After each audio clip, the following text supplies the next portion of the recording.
Welcome to the Two Pints Radio Show with your host, that Nick guy, and we're at Big Shots. Sorry, I fucking auto-spelled. Big Shit Ballroom. Big Shit Ballroom, where everybody's loading up for their show tonight. Including this guy from ROBOTFACE, Mr. Jake Straw. What's up, dude? What's up, man? It's only been about, 4-5 years since I've seen you last. A long time. And that was like before your first album and everything, and Sure. I was fucking blown away, just like Jeremy's fucking like little office space listening to like Black Notch and everything. Oh yeah, that was Fucking Planet Xanax. once upon a time, a long time ago. Oh, God. Hitch slapped. Fuck yeah, dude. Mm-hmm. I remember filming everything too. Yeah, I remember he was the camera guy. That was you. Yeah, and I filmed that little fucking Chihuahua thing, just like. But so it's been about 4 or 5 years, and I want to know how you're feeling then and how you're feeling now about ROBOTFACE. Like, what were you thinking, like, going in, like, first starting out? Well, at the time, it was kind of like a fallout from other bands. We just kind of were. I had an idea, recorded it all myself, sent it out to some guys, and then eventually none of the guys that I sent it to were involved. It was just a friend of a friend. Oh, hey, I like this. Hey, I like that. Hey, really? With the alarm. And we just kind of had like some old I would say considering like what we have now, it was a lot cheesier at the time.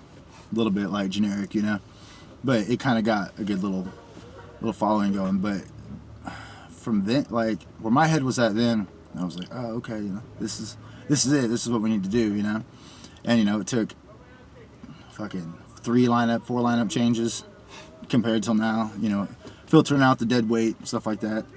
People that weren't committed, people that were on drugs, which at the time was a lot of the thing. A lot of the thing for us to do was like, oh, let's all just party and make songs about partying. As opposed to now, they're all party songs and we don't party. Like, I've been alcohol free for 5-6 years. Been drug free completely, not even fucking weed for a year. Forced on probation. Yeah, but it in the long run, it's turned out a lot better. I'm a lot better person. I'm not like the drunk asshole at the shows where oh, last night's show was fucking awesome. I had a great time, when I probably was the only person having a good time. So where was your first show, actually? Here as ROBOTFACE. Mm-hmm. Bedford, Indiana. Bedford? Yeah, at I can't remember the name of the venue. Our buddy Stephen Hurt down there. I can't remember the place. He had it was kind of like a VFW, kind of like this place. And he just hosts shows there all the time. Mm-hmm. And then got to the point where things are the same, but they're different. It's hard to say. Like, I still write and record everything. They fucking learn it. Like, I write it, record it. Because, why ruin a good thing? Like, if you're on a spree and you're good at what you're doing. Yeah. So, I track, mix, master everything. Drums, guitar, bass, vocals.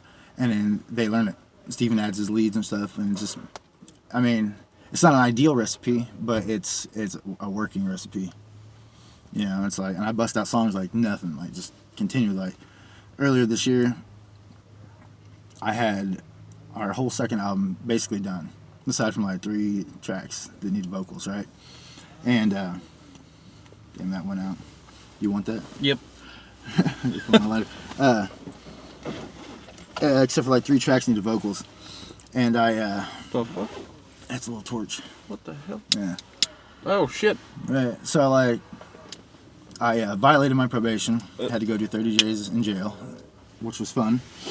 And I got out with a cleaner head and shit like that. And something happened to my computer, and I hit something. Well, like my hard drive was corrupted or whatever. So when I go to I tried to recover everything. I'm like, oh, that's cool. I got backups on backups. Well, it wiped everything, the backups and everything. So I literally lost everything that wasn't on my old hard drive for this new album. So now I'm redoing it for the 3rd time. And it's just kind of, the second time's like, okay, it's cool. We're just redoing it. It's not a big deal. This 3rd time has kind of been like it's a little bit more stressful because I'm just like really getting tired of fucking having, and I don't mind doing it all myself, but it's hard to like I mean, this is the third time that I've had to re-record these same songs. I'm trying to make sure that this thing was pristine. This album is ready to go because it's been like 3-4 years since the. I do believe that was 2015 when that one came out. Okay, longer than that. Yeah. See, I don't even know. Like 4 years. I think it was around April. Yeah, we recorded that one at Threshold with Indianapolis legend Bone, of course, and the album did. I mean, all right. Everybody seemed to receive it pretty well. They just had their preconceived notions of the band being a party band, which it's not like that anymore. It's not a bunch of assholes doing what assholes do. It's a lot more. 1 second. It's a lot more mature, I guess. The music's mature. It's not just all balls to the walls. It's got a little bit of structure. It's a little bit like Southern hardcore, metalcore, a little bit of like very, very minimal like deathcore aspects. You know, it's a good little conglomerate of things. But I would say overall, it's like a matured sound. We got a couple songs on, like we released the lyric video for "I'm the One Who Knocks." Ooh, I need to check that out. Yeah, you should definitely. It's fucking. It's a slapper. I like that one a lot. That's gonna be like, that's the only one we was able to release off this new stuff because it's, like I said, the hard drive took a crash and I'm having to redo everything, and that was one of the ones that survived. So I just put a lot of work into making that one sound the way it sounds because we realized after recording with Bone, we learned a lot going in there. And we learned like, okay, we don't have to spend money to sound that good. We can just learn how to do it ourselves. Mm-hmm. So then me and Steven, the guitar player, started a little side business thing where he does live sound and I do studio engineering. And just, from a lot of trial and error and going, back and forth, doing live bands, recording other bands and even rappers and stuff like that, I've learned, $1,300 worth of knowledge to where I don't have to pay somebody to do that. Yeah, exactly. It's getting to the point now where like I feel like the only thing I'm was paying for is for somebody to tell me, hey, this is done. Because that's my biggest thing is like I'll get this shit sounding fucking phenomenal and everybody agrees, and then I'll remix it in a month. Sounds better, and I'm like, okay, no, this is how it should sound. And it's this past year has been that constantly. It's just like I'm constantly like making it sound better and better. And I feel like when I go to a studio, I'm really just paying someone to tell me, hey, this is good enough. This is done. You don't need to keep doing this. So that's like I'm having the mental block with that. Mental block of bringing it to like a studio to do all the work, right, and not put your craft into it. Right. I'm starting to think maybe I should just like pay a guy to be like, just listen to it and be like, hey, can you just do me a favor and just tell me this is done? So I don't need you to record anything. I don't need you to mix or master nothing. I just need you to tell me that this sounds good and this is done, so I don't have to keep touching it. So, but I've been dabbling into sound engineering lately. Actually, in the past year with this podcast, even I had a soundboard and like 2 microphones set up, and then switching to this, it creates this kind of like it's lower quality obviously, but it kind of adds like a texture to it that I kind of like. Yeah, it sounds more real. It's not like in a fucking booth somewhere. Yeah. You hear every little thing. Yeah. Our microphones like that. We bought the Shure the SM7, which is like, it's literally advertised as a talk radio microphone. Like that's if you go to like a radio station, yeah, they have 2 of these in the middle of a room and it picks up a fucking fart from the goddamn road. Yeah, and like that's our vocal mic, So it's we have all this cool shit, and that's another thing is like trying to make it sound fucking great. It's like, oh, it sounds great, and I'm just, it could sound better. Yeah, right. And it's always changed. I'm always learning something new, Fucking. Like I didn't even know the difference between lows, mids, and highs until this year, and now I'm just like constantly switching those around and adding effects layers to it and all that stuff, and EQs, low pass filters, all that shit. Oh yeah. And gotta have low pass. It's working. Filters. It's working. I recorded a whole 2 songs by layering drums, bass, and guitar by myself with my with just my camera. Like the video, the audio from that is a lower bit rate, but it picks up a bit more, and it doesn't peak as much. Right. And it actually worked out pretty nicely for 2 of those tracks. The other 2 were recorded with my soundboard, and they did come out better. But like I said, it adds this layer of like a texture to it, Right. Yeah, there's nothing you can't say with the EQ. That's for sure. What is what's shit. Brain fart. Yeah, brain fart. Fuck. I had a lot of fucking questions going in, but usually how I have an interview is just like on the spot, you know? Well, you're supposed to be drinking. That's what it's about, right? Yeah, it's the Two Plants radio show. What are you drinking? Nothing. Well, yeah, what are you drinking? I think there's only one other episode where we don't drink anything because we're in a car and we're not allowed to. And drink a Monster on the way here, if that counts. Well, hey, it starts out like me talking about a flask, and eventually it's like, yep, got to put it in the trunk because that's open container. Yeah, swear. And that's the intro for the whole thing. Everything's an open container. Ugh. God. I want to get into like beer reviews and all that stuff. Yeah, but IPAs are doing awesome in Indianapolis, dude. That's a big thing, dude. All these fucking breweries. Oh, we got 18 custom beers. Fucking 17 of them taste the same. And I'm just like, what the fuck? I don't even drink, but I can smell the difference, you know, like hops, baby, hops. I've been drinking for like the past 3 years, just a huge amount of different kind of beers. It's insane. I think about a year ago when I went to Town Tavern, I tried out like all of their beers, about 22 or 32 different ones in like 3 days. No shit. I'm not an alcoholic. I just like taste the difference. Right. I swear I'm not super lightweight. 2 beers gets me drunk. Right. Well, I was kind of plastic. If you're sampling 12 beers a night, you know, you can't just not finish them. And like I said, like I may be sober as fuck now, but I still can. It's weird because usually people turn sober and like we don't, you know, I've seen the light. I don't condone drugs and booze and alcohol. That's not the case for me. Like I've been down that road, and yeah, some drugs are bad, and some are worse than others, but I'm not the guy that's like, oh, you know, fucking, I'm clean now, everybody else should be clean. But like, I mean, like half of our songs are still party SQ, you know, like it's still all about, you know, self-triumphant type shit, overcoming, and then party, do what you fucking want, you know, fuck you if you don't like it type shit.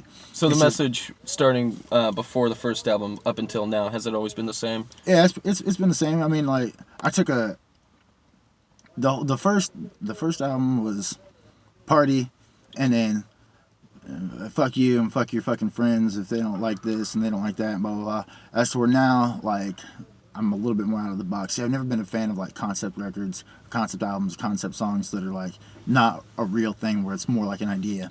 But I've been kind of dabbling into stuff like that. Like, you know, there's still that in your face, fuck you and do what I want, party hard, whatever, I guess, mood to it. But there's a little bit more like self-reflective stuff in it too. Like a lot of it's written like, as at the time I was writing it more like here and now. And now that I'm like fucking old as hell and, you know, got a bit of a clearer mind, things have come back to me, you know, that maybe I regret but didn't feel any regret for at the time, or, you know, something that my opinion's not changed on it, but like how I present it might be different. So like I've learned how to like lyrically present that and not have it just all like, because I mean that shit gets tired. Like Attila, everybody loves Attila, I love Attila, but they don't like the dudes, and that's fair, you know, it's whatever. But they've successfully found a way to say the same thing over and over again every time, you know.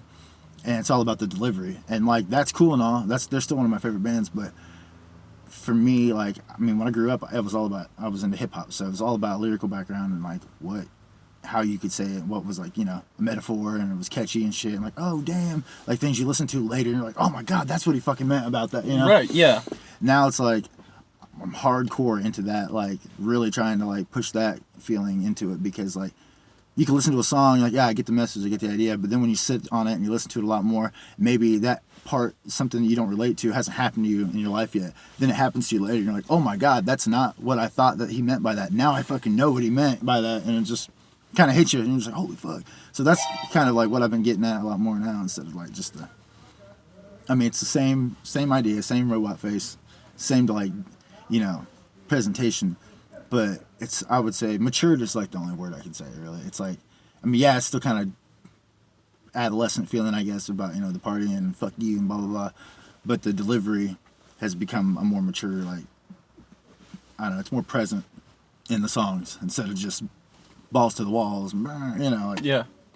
it's a lot more, this is some more legible things, and like you can understand a lot more of it now. It's not just screaming nonstop, you know, no, it's changed, but it's the same. It's an evolution, I guess, would be the word.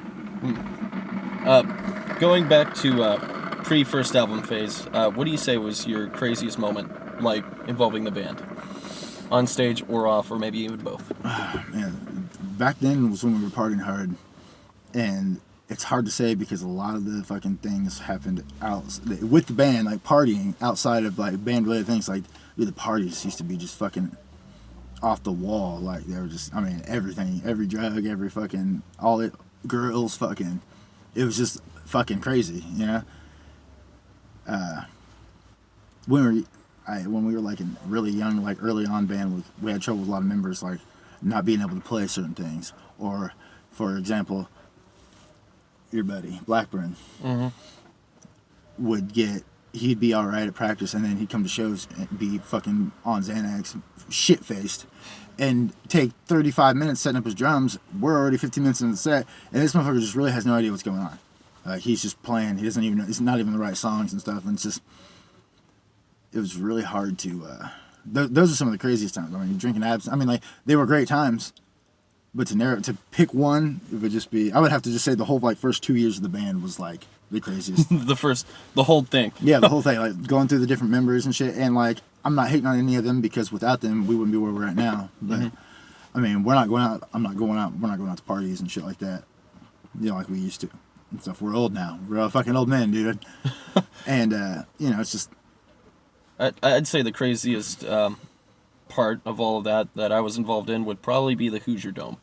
Oh yeah, and afterwards, that was a long walk. That was a. Yeah, I'll just say it like that. That was a long fucking walk, sir. Yeah, that was a. That was a night. Yeah, and to like, and what's funny is like now, like from playing every weekend there for a year to getting banned there to now how it goes back, people know what really happened that night and stuff like that. All the people that are there, like everything is cool with us now. We don't play there, but there's no hard feelings now. All the people that caused problems between this band and then from them are no longer in the picture. So, it kind of mended some gaps. Like, and then we played, the last show that we played with Blackburn was after the burial at the Emerson. And, yeah, we were all shit-faced and partying. I left pretty much right after the show.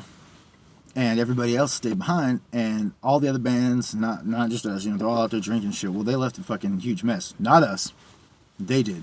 And the next day I wake up on my Facebook and I'm getting blown up by the fucking venue promoters and stuff saying, you guys did this, this, and this. And I'm trying not to be defensive about it, but still defending it myself. I'm like, I wasn't there. And they're literally telling me, well, you need to take responsibility for this and blah, blah, blah. I'm like, well, I'm sorry. I didn't know that I was a babysitter for my band and everybody else's band. I didn't know that I had to personally take the hit. I was literally told to personally take responsibility for it, and I was like, I wasn't even there for all that. Which eventually led to the woman who I won't mention banning us from there. So we were banned to play there for over a year. Holy shit. Yeah, and then once she left, we we smoothed the road and we started playing there again before they closed down. Who now is the owners of that now in the Citadel. Yeah, and I worked there. We both do. Oh. So yeah, so it was kind of like a fuck you without being a fuck you. Like, yeah. So like yeah, a lot of crazy shit happened. Like a lot of regretful shit. I mean, I'm not saying I was a fucking angel. I used to say a lot of stupid shit I shouldn't say, but I'm not like that anymore. But it definitely had a lot to do with like our startup members just being irresponsible or ill-talented or something like just not. More concerned about making T-shirts and stickers and printing shit than they were about playing the music. Just like the first album, I wrote and recorded all of that.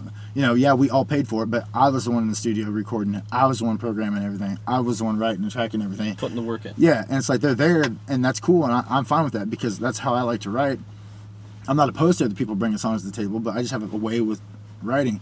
And it sounds a certain way, you want to bring that out. Right, and it's just eventually those specific members just got more concerned with either, partying to where they had to, it just wasn't working and they had to go, or they're more concerned about the promotional advertisement aspect of it where, it wasn't doing anything for us, And if you're going to take credit and use my work as your backing, I appreciate all the help and stuff, but I'm not going to let you sit here and run me into the ground off of my hard work. Like, it's not fair. So, eventually people just had to move on. Now, I'm not the guy that goes and just kicks people out. It's always been a democracy, except for when it comes to the songs.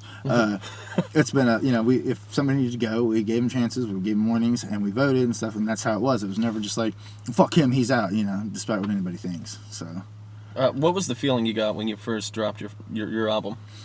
Funny story. An ex member, ex-guitar player, got upset, butthurt, I guess, I don't know. And one night I was just going to bed, and we hadn't actually picked a date yet. We had everything ready, like deluxe packages, shirts, everything ready. Was ready to go to all the digital distributions for iTunes, Spotify. I get a message from our drummer at the time. He's like, "Dude, you're not gonna believe this. So and so just leaked our fucking album." So I flipped the script. I was like, "Fuck, what do I do?" So of course I hit him with every fucking mean thing I could say. But to cover our ass, I meet like at 3 a.m. got on my computer and was like, "Surprise, we're dropping our album tomorrow." Luckily, he released the pre-mastered. It wasn't actually the mastered tracks. It was close, but so I had to cover that up as quick as possible. It's, you know, and like I don't know why anybody would do that, no matter what personal differences are. But it's beyond me. But I'm, you know, that's years ago. I'm past that. But yeah, I had to hurry up and drop that out. So my mood went from like, we're building up, oh hell yeah, you know, it's gonna be when we hit when we'll know when the time's right and we'll drop it when the time's right, to, oh shit, I've got 6 hours to release this or people are gonna download this leak and we're fucked. And then get an initial kind of like reception off of pre-mastered tracks. And it kind of did too, because it kind of him dropping out of nowhere and then me having to immediately drop it on every social network and every digital distribution ever without any warning kind of fucked us in the long run, because we didn't have a, you know, had we had a release show and a release party and stuff like that, which we had to do after we released it, you know, we would have had build up and people would have been anticipating it. Instead, now it's been like spread out. Now, I mean, it was received well, but I don't know, that kind of fucked us, I would say. That's what was, you know, that was my biggest thing on this new album, which is going to be called Family First, by the way. Ooh. Yeah, and you know, this one, since we're recording it ourselves, that can't happen. You know, anything anybody hears is the only thing, something we give them. So yes. So we're gonna, you know, yeah, was supposed to come out a year and a half ago, but you know, perfection takes time, I guess. And then with my hard drive crashing, you know, I put another damper on it. So now it's just like I haven't set a date on it, but it sucks when you're done almost and you're amping it up on Facebook like we were before, and then instead of somebody just releasing it on there, they just fucking, you lose half of it. Yeah. You're like, oh fuck, how do I explain this? You know. So I mean, honesty is key. But yeah, I mean, it felt better, I feel, before that happened. Obviously, before he leaked it. It felt better before the leak, but yeah. Still, the album kicked some fucking ass. I really enjoyed it. I appreciate that. The fucking Pallet Town song, man. Oh Holy yeah, that's one fucking of my favorites. We had a buddy of mine from North Carolina did a review on it, dude, and it was all positive stuff. And he wasn't even my friend at the time. He became my friend because I read his review. I was like, don't go easy on this, dude. I was like, do what you got to do. And he barely had any negatives. I mean, it was like even the negative was a positive in the review, and that, you know, that made me feel a lot better. Me and him became friends later. Now he does a lot of promotion and stuff for us down there. I'm from North Carolina originally. Really? I didn't know that. Yeah, so like, I mean, I was born here, but I lived there for most of my entire life. Yeah, so. That's like me with Newcastle. I was born in Richmond, but I grew up in Newcastle most of the time, even though I moved fucking everywhere. I'd say, yeah, the first album kicked some fucking ass, but what was your favorite song? Playing, recording, you know, playing it live? Oh, what the fuck is that? I would say, yeah, Purge. The Purge and Pallet Town is my favorite song. Of course, then I fucking love the second part of that song where it just goes into that fucking to the rap part. Yeah, dude. It had like for me it had like that '90s fucking vibe to it. I don't even know how to describe it. It's that new metalcore type shit. Yeah. It was ahead of its time. It was ahead of its time. And we're trying to implement that stuff into it too, like a little, like we got the kind of like the southern hardcore going and the metalcore, but there's also like hip hop. Like if you listen to the I'm the One Who Knocks, there's still like a little breakdown part at the end where it's a rap part, building up into a fucking savage breakdown, and the flow is just nonstop. It's constant delivery. It's like no breath in between type shit. But yeah, Purge. If it wasn't Purge, fucking Line in the Sand. Yeah, I was about to say that one. Yeah, that's the one. Like it's simple, but most catchy songs are. So, you know. I would have to say one of those two for sure. Of course, everybody likes All I Do Is Win, but I like that one too. But I do like a few other ones a bit more. Yeah, the original ones. One of my favorite like pre-album songs was actually Planet Xanax, and the vibe that gave. That was like a little like separated from the majority of what you guys were doing, in my opinion. And I don't know, the sound of that, like just the way it was structured and the solo pieces in it, and Right. I don't know, it just sounds like completely like separated, but it's like one of my favorite tracks ever. It was that was an experimental phase. You know, we were still trying to get our sound, like what we wanted out of it. Which is funny because it didn't make it onto the album. I know, right? Yeah, it was on like a little pre-EP thing, you know, because we went to Ohio, and recorded with a guy, and did a first version of Line in the Sand, which sucked. It was terrible. And then we had that little pre-EP come out, which Planet Xanax was on. And we never really played it live and stuff because it was in a different tuning. It was in like A standard. Oh, Yeah, really? Yeah, which is why we never played it live, because we're not trying to switch guitars and tunings and stuff in between songs. But Yeah. I always enjoyed that song, from the catchy chorus to the breakdown to the... No, I do know there's two versions of that one. One with a bit of a higher range and one with a lower range during the chorus. Right. The higher one is my favorite. For sure. Do you plan on doing anything experimental with this new album? Yeah, Or have you? I've constantly been... It's funny because like when I went into starting this whole other album, I was like, we need to add more choruses. There needs to be singing. There needs to be catchy stuff in it. Because like, regardless of who you are, people are a sucker for a catchy chorus, you know? Yeah. And it's funny... Fuck, I've been getting into Halsey lately. I swear. And I'll be like, I'll go, you know, I'll have all these ideas and note structures and stuff like set up and set out separate from songs, and then I'll go and write songs, and it's weird because like none of them ever have a spot for it. Like I'll start getting on a roll and I'll write it, and I'm like, oh, this is cool here, this is cool here, and then at the end of the day, I got 10 songs, no spots for a chorus. The one song I have a chorus written into, I have nothing written for it. It's weird how it works. It's like, and I'm not the kind of person, like if I try to force it, it never comes out right. I have to let it happen, like, which is another thing with like being able to write all the songs. I can sit on them for a while, make adjustments, and they're stuck in my head before I even start writing, so it helps me be able to write. But for some reason, it's just I don't know. I would like to. I mean, there's definitely room for it, I would say. It's just it's weird. Like, it's impossible to be a fucking great singer when you're on stage screaming every fucking night, you know? Mm-hmm. You kind of have to, like, pick and choose your battles. Like, look at A Day to Remember. He doesn't really have a high scream. It's kind of like a mid to low. And he sings, you know, moderately decent, I would say. Mm-hmm. I'm sure there's a lot of production in it and stuff, but it still sounds good, you know? He still pulls it off live. I would almost have to do something like that. And I don't know, I kind of like the sound of the high screams. So, like, tearing those chords and then having to tear them to sing and risk fucking that up, I don't want to be able to bust something. I can record it at home and make it sound amazing all I want, but if I can't pull it off live, I don't want to do it. Exactly.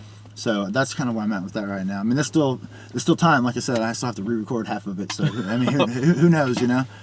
Low key hoping for that Planet Xanax. Swear, right? That version 3.0. Yeah, yeah, that'd be sick. We'll have to call it Planet Codeine or something. It'll be the new. Planet Boxing. I don't know. Right, Planet Benzo. It's crazy. Well, I think it's about time to end the podcast here. Is it? It's already? Yeah. I think so. What? It was about... I probably should get inside. People probably wonder, where the fuck did he go? Come here, load in. Yeah, about a half hour. Sweet. Well, we can always do this again. Alrighty. Yeah, definitely. Like, I'd like to... I wish I had more fucking time to actually record the set you guys are about to play and, like, a post-show kind of thing. But I gotta get this car back, or my roommate will kill me. Yeah, you gotta be... Sorry about that. Sorry, roommate. We love you. But well, that's cool, man. I appreciate it. Not a fucking problem. Anytime you guys like want to come on the show, just let me know. For sure. I always enjoy guests and talking about things. But one quick segment, because it's with every new guest that I have. What is the worst sex story you have? Oh man. It's either worst or weirdest. Like, I got an awkward one. One time I was fucking this girl, like fucking probably 5-6 years ago. Years ago, and we've been like fucking all morning. I had just met her like the night before. It was really strange, and I'm not that kind of person, so it was really bizarre to me. She orders the Jimmy John's delivery. Yeah. And then they're freaky fast, right? So she looks at me, mouth on balls type shit, and she's like, I bet you I can make you come before he gets here. Well, what the fuck? Yeah. Well, it took him extra long. So I was like, I'm going to win this bet. This is bullshit. It was weird. It took him a little, like he couldn't find the place. Moral of the story, I won. It was hilarious. Yeah, I won. She was so upset about that I won, that she fucking, that like the deal, like it was like a post deal. I was like, well, since it took so long, I get to do whatever I want. And she's like, all right, do whatever you want. I was like, well, remember last night when I asked if I could stick it in your ass and you said no? And I stuck my thumb in there anyway. She's like, yeah, that sucked. I was like, well, then guess what's about to happen? Oh, shit. So really, I won both times. You have no idea how many, anal fucking stories are in this podcast. I bet. It's strange how that works. It's like I keep bringing up shit pickle, but you know what? It was fucking hilarious. At the end of the day, we're all butt pirates. just not all of us are gay butt pirates. Arr, matey, Stupid. Holy shit. Well, sir, do you have any closing remarks before you go on stage and fucking tear that shit up? Listen to the podcast and stay tuned. This motherfucker's doing it big, and we're trying to do it big. I like to drink beer and talk about sex stories and stuff. He does. I used to like to drink beer, but I still like to talk about sex stories. Well, sir, thank you for coming on the show. This has been an episode of the Two Pines Radio Show with your host, that Nick guy, and my guest, Jake Straw of ROBOTFACE. Keep an eye out, or an ear out, or whatever, for that new album that's coming out soon. What is it called again? Family First. Family First. And no release date just yet, but... Yeah, no, but it's going to be sooner. It's going to come sooner than I did on that story I just told you. That's fucking great. I got one last thing to say. There's two things. I've been missing them. The first one is hashtag fuck Jake Straw. And the second one is hashtag don't hate the face, because there's not nearly enough of that going around anymore. Well, make sure to follow this guy on all the social medias. Take a listen to ROBOTFACE if you haven't, and go to a show or two. You'll fucking like it. Well, that's it. All right, goodbye. Fuck off. Bye. Oh wait, can you give maybe a good scream or something? I don't know. Alrighty, thank you, sir.